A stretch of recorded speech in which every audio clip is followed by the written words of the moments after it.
Doping సమస్య తీవ్రంగా ఉన్న దేశాల జాబితాలోకి భారత్ చేరిందని అథ్లెటిక్స్ ఇంటిగ్రిటీ యూనిట్ తెలిపింది.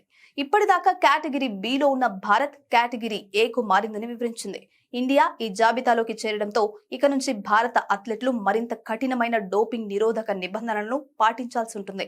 గత 2 ఏళ్లుగా డోపింగ్ కేసుల్లో అగ్రస్థానంలో నిలుస్తున్న ఇండియాను ఇప్పుడు అత్యంత ప్రమాదకరమైన డోపింగ్ దేశంగా ప్రకటించింది.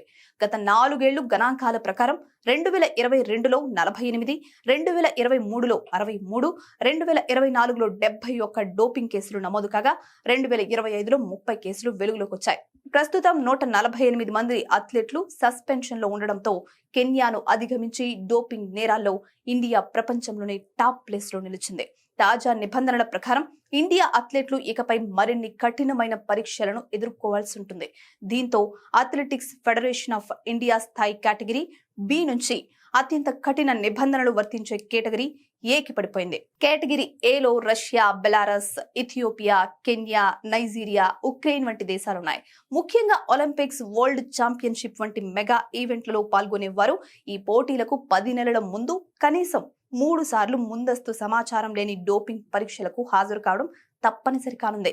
దేశీయంగా జరుగుతున్న డోపింగ్ నిరోధక చర్యలు సరిపోవడం లేదని, క్రీడల సమగ్రతను కాపాడేందుకు FIA తక్షణమే సంస్కరణలో చేపట్టాలని అథ్లెటిక్స్ ఇంటిగ్రిటీ యూనిట్ స్పష్టం చేసింది. ఇక భారత్ లో డోపింగ్ పరిస్థితి అత్యంత ప్రమాదకరంగా ఉంది. డొమెస్టిక్ డోపింగ్ నిరోధక కార్యక్రమం డోపింగ్ ముప్పు స్థాయికి తగినట్లుగా లేదు. దేశంలో డోపింగ్ వ్యతిరేక సంస్కరణల కోసం అథ్లెటిక్స్ ఫెడరేషన్ ఆఫ్ ఇండియా కృషి చేసినప్పటికీ తగినంత మార్పు రాలేదు.